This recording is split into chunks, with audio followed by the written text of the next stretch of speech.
Hey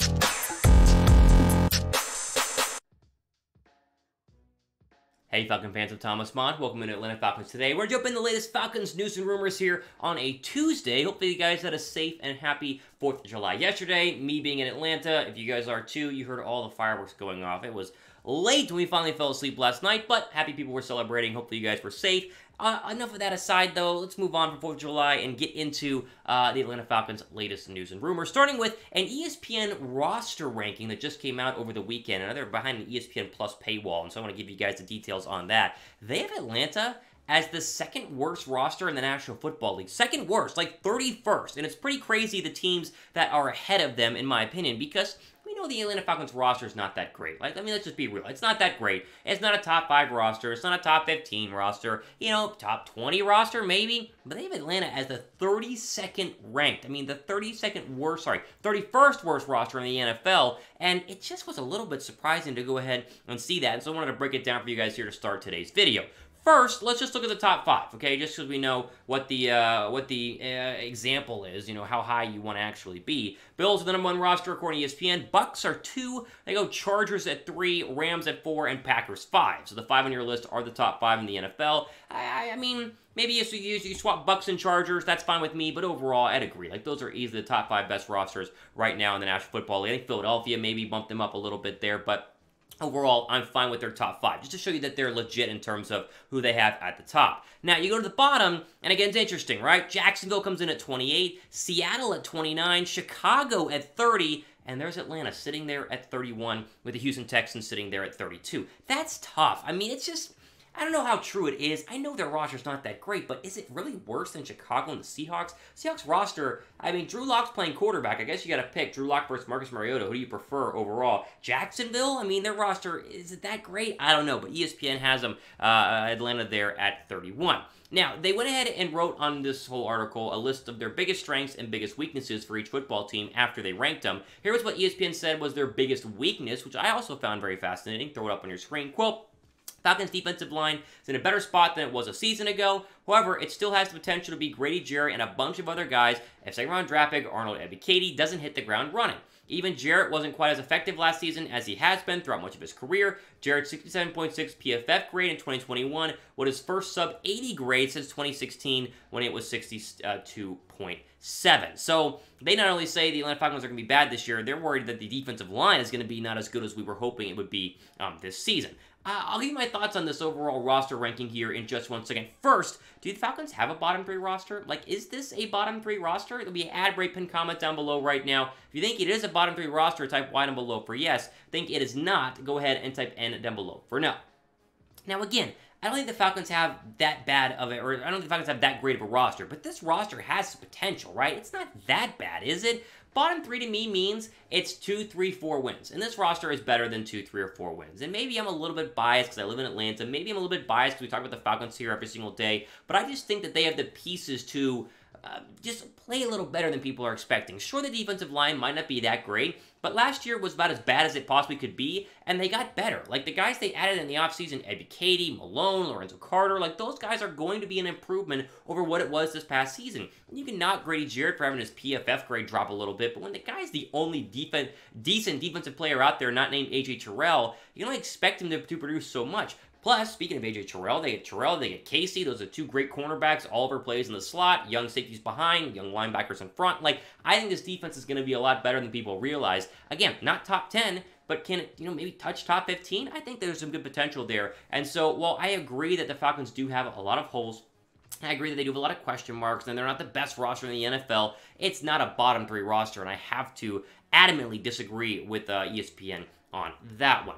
Okay, I'm not going to adamantly disagree with the polo pack that is on sale right now. You see it on your screen. 40% off for these polo shirts that have the Atlanta Falcons logo on it. All official stuff as well, or authentic stuff, I should say. Link is on your screen or down below in the description box. Chatsports.com/Falcons polo, the link that you need. I was golfing yesterday, and it was like raining on and off, nasty outside. I need some new polos, because my polos are like cotton. Like, they're not dry fit at all. They don't, at least moisture wicking. Maybe not dry fit, but moisture wicking. So pick up these polos like I should do. Chatsports salesforce.com/Falcons polo. Look great in the golf course and look great just hanging out around the barbecue. Maybe you wore one or you wish you could wear one to the July 4th barbecue you were at in the cul-de-sac yesterday. Pick it up right now. Do it while they're still in stock and while they are still 40% off.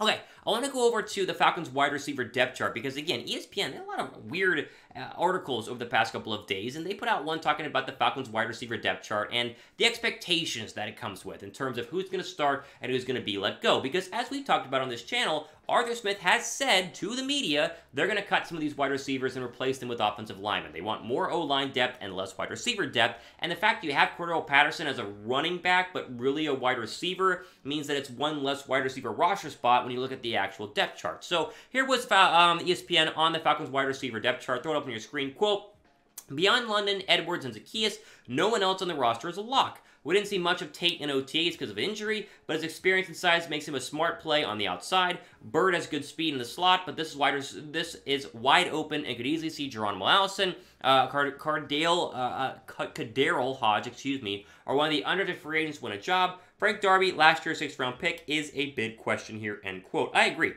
We mentioned this, and ESPN is correct on this one in terms of London, Edwards, and Zaccheaus seemingly are the three locks, right? That's your 1, 2, and 3 if you were to play, an NFL game tomorrow. Like, those were the guys who would go ahead and line up. I think Tate gets a lot of love due to the size, and it always comes with the stigma of, oh, well, with the right fit and the right offense, he could be a real weapon, a real sleeper wide receiver, but can he actually perform at a high level is kind of a big question to me. Plus, they already have some tall guys. London's massive. He was drafted to be that tall guy. Do you need 2 of them out there? Kyle Pitts is very big as well. Just saying. Now, when you talk about guys like Bird or Geronimo Allison, I think Bird is really the guy who has the inside scoop here because he can do some kick returns and has that speed. One thing the Falcons do lack a little bit right now is speed on the outside. That was Ridley's specialty. He was fast. He was a great route runner. And obviously, we're not comparing Bird to Calvin Ridley, but you get the idea that you need some depth there and you need some speed on the outside, and Bird, I think, makes the most sense. Now, the question for me really is, besides who's the number 4 wide receiver, how good can Drake London be? Because if London struggles, or let's just say if London doesn't look good in training camp, maybe they keep an extra wide receiver just in case. Now, I'm not saying they're going to get rid of Drake London or not play him as much. They're going to play the heck out of him. He's going to play, as many rookie snaps as humanly possible at wide receiver, but maybe, just maybe, if for some reason, heaven forbid, he's not ready to go, then you might have to go ahead and have an extra guy in there just to kind of rotate him out a little bit. Just give him a break. It's a lot to learn. It's a lot to learn as a wide receiver, and very rarely do they perform well, this early in their career. But I think if he does play well, this receiver core is going to be a lot better for it. Who is the second best wide receiver on this roster? It's probably between Zaccheaus and Edwards. Who do you guys think is number 2 in terms of the wide receivers? Give me your comments and your thoughts down below right now. Also, make sure you guys are subscribed to the channel. We got plenty more content coming up here in the next couple of days and weeks. We always try to give you guys the latest and greatest Falcons stuff. I know it's early July. I know stuff doesn't really start kicking into full gear until the end of July, but the end of July is a couple of weeks away. We're going to get you guys fully ready to go and leading up to training camp, the way you can enjoy training camp and know what's going on in training camp as well. That's kind of our job here at Chat Sports, so go down below and help us out by subscribing to the channel. Okay, I want to finish up with something I thought was very, very odd. I came across this article the other day about Julio Jones' Week 1 team odds. Some betting websites out there were throwing around some team odds, and Atlanta made the list, which is like, is he really going to come back to Atlanta? I don't think so, by the way. But let's just look at the top 8 odds makers pick for where Julio Jones ends up Week 1. Packers are your number 1 odds. Makes sense. They lose Devontae Adams. Maybe he revitalizes his career one last time with Aaron Rodgers. Colts, because Matt Ryan is there. Cowboys, plus 550 is very strange. I guess because he wants to be a Cowboy, or has hinted about that in the past. Browns need receiver help. Chiefs obviously lost Tyreek Hill, so that makes sense. Ravens, can use some wide receiver help as well. And there's Atlanta, right? Kind of the 7th best odds overall because, right behind them is no team, meaning that no one wants to sign him this year. But plus 1,200, you bet $100, you win $1,200 in terms of this betting website regarding if the Falcons were to go ahead and sign Julio Jones.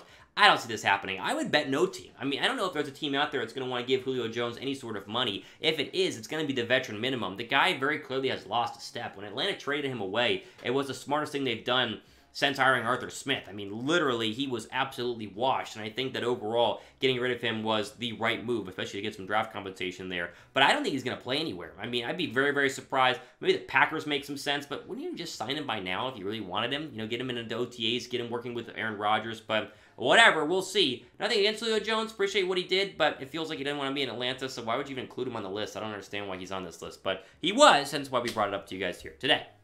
All right, we'll end on this. Will Julio Jones play in week 1? Like, straight up play. Think he will, type P down below for play. Think he will sit, type S down below for sit. Curious where you guys are at on that one. Okay, all time for today on our Atlanta Falcons News Rumor video. Make sure you guys are subscribed and also jump in on the mailbag videos, which you can do by subscribing. That's one. And then commenting hashtag Falcons in the comments section with your question after it for a chance to be featured in a weekend mailbag, which will happen in just a couple of days because it's already Tuesday. So go down below and give me your mailbag thoughts down below right now. Okay, all time for today on our Atlanta Falcons News Rumor video. I'm Thomas, signing off for the rest of your day.